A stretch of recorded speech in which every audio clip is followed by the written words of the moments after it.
Hello friends, या एपिसोडमध्ये not for profit concern या प्रकरणावरचा क्वेश्चन नंबर 6 जो आहे तो समजून घ्यायचा आहे।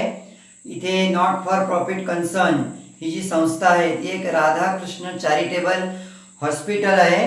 त्याच्यामुळे सगळे जे घटक प्रॉब्लेममध्ये आलेले आहेत ते हॉस्पिटलशी संबंधित सगळे घटक याच्यामध्ये आलेले आहेत। आणि या प्रॉब्लेमचं असं वैशिष्ट्य आहे की या प्रॉब्लेममध्ये जो रिसिप्ट आणि पेमेंट अकाउंट दिलेला आहे त्याच्या खाली ॲडजस्टमेंट वाक्यांच्या रूपात न देता एका टेबलच्या रूपात दिलेले आहेत। आणि त्या टेबलला उजव्या साईडला दोन डेट दिले आहेत, 1/4/2019 आणि 31/3/2020। आणि या प्रॉब्लेमचा जो रिसिप्ट आणि पेमेंट अकाउंट आहे त्याची डेट दिली आहे 31/3/2020। तर जे वर्ष 31/3/2020 ला संपतंय ते स्टार्ट झालं असेल 1/4/2019, म्हणून प्रॉब्लेमच्या दृष्टीने करंट इयर होईल 1/4/19 ते 31/3/2020, म्हणजे 19-20 हे प्रॉब्लेमचं करंट इयर होईल। म्हणून त्याच्या आधीचं म्हणजे लास्ट इयर होईल 2018-19 आणि नेक्स्ट इयर होईल 2020-21। सुरुवातीला इन्कम आणि एक्सपेंडिचर अकाउंट 20 ओळींचा तयार केलेला आहे आणि बॅलन्स शीट पण 15 ते 20 ओळींची चालू शकेल। या प्रॉब्लेम मध्ये 1/4/2019 चे टेबल मध्ये जर तुम्ही बॅलन्स पाहिले तर 6व्या ॲडजस्टमेंटला 1/4/2019 चा कॅपिटल फंड दिलेला आहे 1,70,940। म्हणजे या प्रॉब्लेम मध्ये ओपनिंग कॅपिटल दिलेलं आहे, त्याच्यामुळे आपल्याला वर्किंग नोट करून त्याच्यामध्ये ओपनिंग बॅलन्स शीट तयार करण्याची गरज लागणार नाहीये। म्हणून ओपनिंग बॅलन्स शीट कुठेही केली नाहीये, फक्त आपण ओपन केलंय सोल्युशन मध्येच इन्कम आणि एक्सपेंडिचर अकाउंट आणि बॅलन्स शीट। जी तारीख रिसिप्ट आणि पेमेंट अकाउंटची असते तीच तारीख आपण सोल्युशन मध्ये इन्कम आणि एक्सपेंडिचर अकाउंटची द्यायची आहे आणि बॅलन्स शीटला पण तीच तारीख द्यायची आहे, कारण ही आपली चालू वर्षाची क्लोजिंग बॅलन्स शीट आहे। बघा, रिसिप्ट साइडचे घटक आता बघायला घ्यायचे आहेत। टू बॅलन्स ब्रॉट डाऊन, त्याच्यामध्ये पहिलं दिले कॅश 8,230। ही जी कॅश आहे ती चालू वर्षाची ओपनिंग बॅलन्स आहे कॅशचं, हे आपण लिहिलं असतं ओपनिंग बॅलन्स शीटला, पण या प्रॉब्लेम मध्ये आपण ओपनिंग बॅलन्स शीट बनवलेली नाहीये।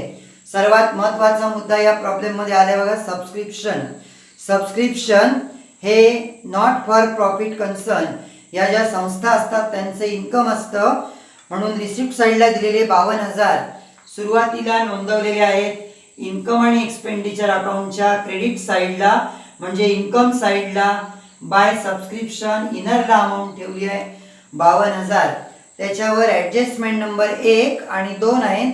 त्यातली पहिली ॲडजस्टमेंट बघा, म्हणजे टेबल मध्ये दिलंय ते सबस्क्रिप्शन ड्यू म्हणजे मिळणं बाकी असणं, इन्कम असल्यामुळे आपण बोलणार मिळणं बाकी असणं।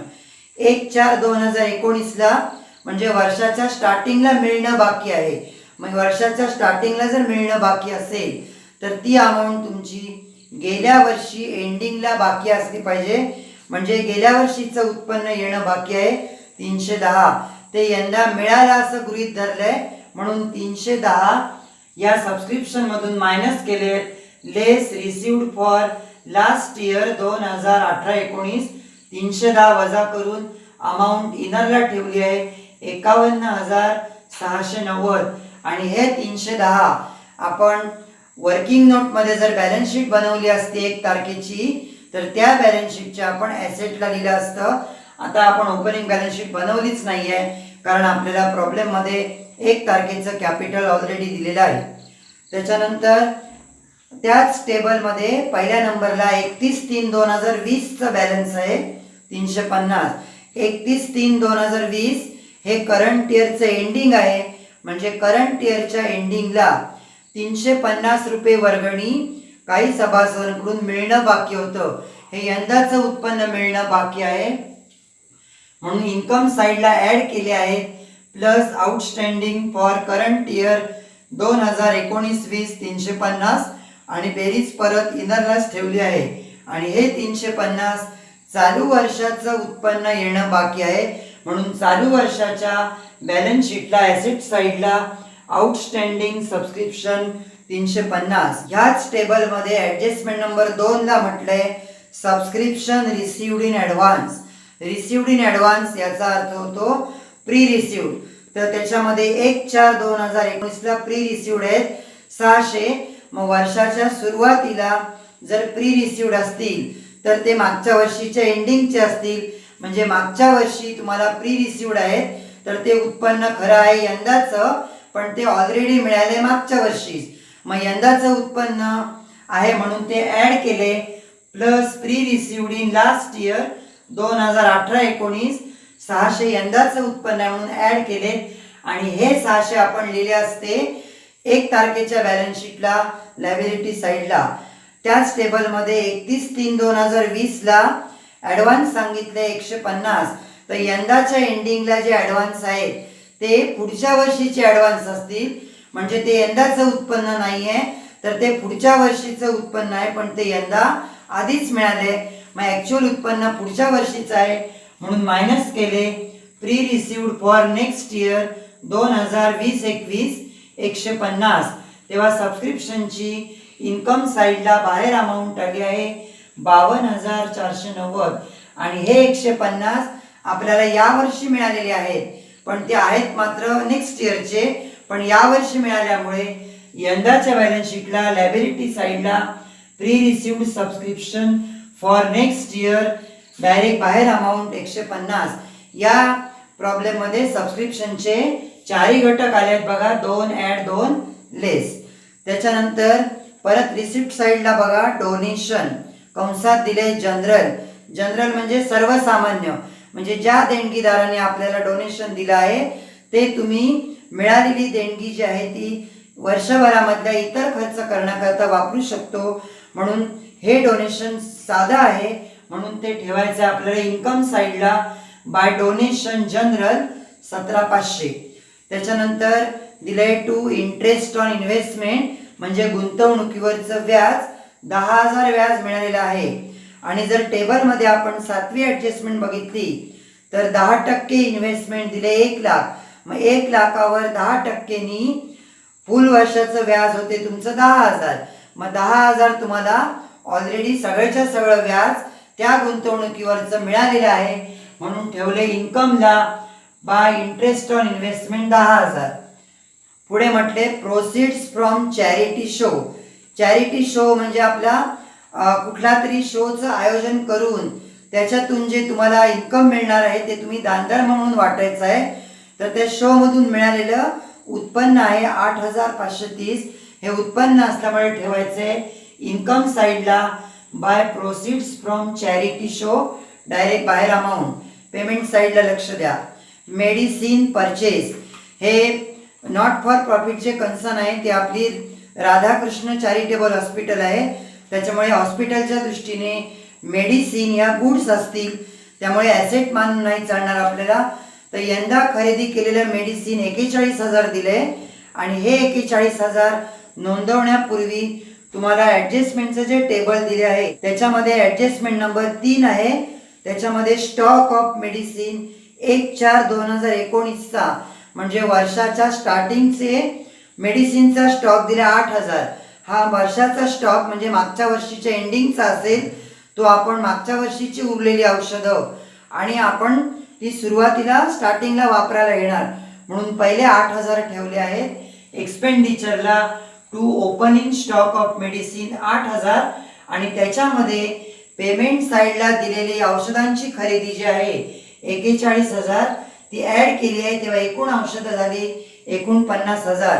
आणि त्याच टेबलमध्ये 3 नंबर ॲडजस्टमेंटला 31/3/2020 ची अमाऊंट दिली आहे 11,000. म्हणजे या वर्षी एंडिंगला 11,000चे मेडिसिन तुमचे शिल्लक राहिले खरेदी केल्यापैकी, म्हणजे त्याचा वापर नाही झाला म्हणून त्याला म्हणतो आपण क्लोजिंग स्टॉक. म्हणून इकडनं एक्सपेंडिचर साईडला 49,000तून मायनस केला आहे less closing stock of medicine 11,000. तेव्हा बाहेरच्या कॉलमला ठेवलेत 38,000. आणि यंदाचा औषधांचा क्लोजिंग स्टॉक यंदाच्या बॅलन्स शीटला पाहिजे ॲसेटला क्लोजिंग स्टॉक ऑफ मेडिसिन 11,000. पुढे म्हटले जनरल एक्सपेन्सेस सॅलरी, स्टेशनरी आणि एक्सपेन्सेस ऑन चॅरिटी शो आणि सर्जरी अँड डिस्पेन्सरी एक्सपेन्सेस हे सगळे एक्सपेंडिचर साईडला लिहिलेत बघा. General expenses, salary, stationery, expenses on charity show आणि to surgery and dispensary expenses हे पाचही खर्च असल्यामुळे डायरेक्ट लाईनीमध्ये लिहिले आहेत एक्सपेंडिचर साईडला. पुढे म्हटले इक्विपमेंटची अमाऊंट दिली आहे 10,000. इक्विपमेंटचा अर्थ होतो हॉस्पिटलमध्ये वेगवेगळ्या कामासाठी वापरली जाणारी उपकरणं ही ॲसेट आहे. तर ही उपकरणं 10,000 यंदा खरेदी केली आहे. याची नोंद करण्यापूर्वी तुमच्या ॲडजस्टमेंटच्या टेबलमध्ये 4 नंबर ॲडजस्टमेंट म्हटली आहे. एस्टिमेटेड व्हॅल्यू ऑफ इक्विपमेंट 1/4/2019 इक्विपमेंटची व्हॅल्यू दिली आहे 15,000. तर यंदाच्या वर्षाच्या स्टार्टिंगला जे इक्विपमेंट आहेत ते तुमचे गेल्या वर्षीपासून असले पाहिजेत. मग गेल्या वर्षीचा तो क्लोजिंग स्टॉक आहे तो यंदाचा ओपनिंग असेल म्हणून ते इक्विपमेंट तुम्ही आधी ॲसेटला मांडलेत. यंदाच्या बॅलन्स शीटला ॲसेट साईडला इक्विपमेंट ओल्ड इनरला ठेवले 15,000 आणि त्या 15,000मध्ये यावर्षी नवीन खरेदी केलेली उपकरणं मिळवली आहे 10,000. तेव्हा बेरीज झाली आहे 25,000. आणि त्या टेबलच्या खाली डेप्रिसिएशन सांगितले इक्विपमेंटवरचं 1900, डेप्रिसिएशन लेस केले 1900.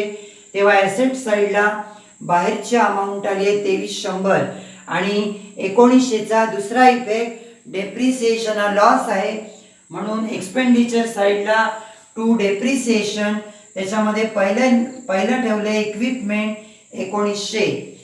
त्याच्यानंतर पेमेंट साईडला दिले by balance carried down, cash in hand आणि कॅश ॲट बँक हे यावर्षी शिल्लक असलेलं कॅश बॅलन्स आणि बँक बॅलन्स आहे. त्यामुळे यावर्षीची ॲसेट आहे म्हणून चालू वर्षाच्या बॅलन्स शीटला ॲसेट साईडला ठेवलेत कॅश इन हँड आणि कॅश ॲट बँक. आता उरलेल्या टेबलमधलं काय काय उरले ते बघायचं आहे आपल्याला. 5 नंबर ॲडजस्टमेंट बघा. बिल्डिंग उरली आहे 40,000. ज्या अर्थी बिल्डिंगची व्हॅल्यू 1 तारखेला आहे त्या अर्थी ही बिल्डिंग गेल्या वर्षीपासून आपल्याकडे असली पाहिजे. म्हणजे यंदा तिची विक्री आपण नाही केली म्हणजे ती यावर्षी पण असेल म्हणून यंदाच्या बॅलन्स शीटला ॲसेट साईडला इनरला ठेवली आहे बिल्डिंग 40,000 आणि त्या टेबलच्या खाली त्याच्यावर बिल्डिंगवर पण डेप्रिसिएशन सांगितले 1500 म्हणून डेप्रिसिएशन मायनस केले 1500. तेव्हा बाहेरच्या कॉलमला आले 38,500 आणि 1500 डेप्रिसिएशन. एक्सपेंडिचर साईडला डेप्रिसिएशनची यादीमध्ये टाकलंय इक्विपमेंटच्या खाली बिल्डिंग 1500 असं 2 ॲसेटवरचं टोटल डेप्रिसिएशन आले 3,400. त्या टेबलमधला 7वा पॉईंट बघा. 10% इन्व्हेस्टमेंट 1,00,000 हे पण बॅलन्स 1 तारखेचा आहे म्हणजे ती इन्व्हेस्टमेंट आपल्याकडे मागच्या वर्षीपासून असली पाहिजे म्हणून ती यंदा पण असेल म्हणून यंदाच्या बॅलन्स शीटला ॲसेट साईडला ठेवलंय 10% इन्व्हेस्टमेंट 1,00,000. त्या इन्व्हेस्टमेंटवर जरी टक्केवारी दिली असली तरी 1,00,000वर 10% व्याज होईल 10,000 आणि ते ॲक्च्युअल आपल्याला मिळालेलं दिसते रिसिप्ट साईडला. ते मिळालेलं रिसिप्ट साईडला जे आहे ते आपण ऑलरेडी इन्कमला मांडलेलं आहे 10,000.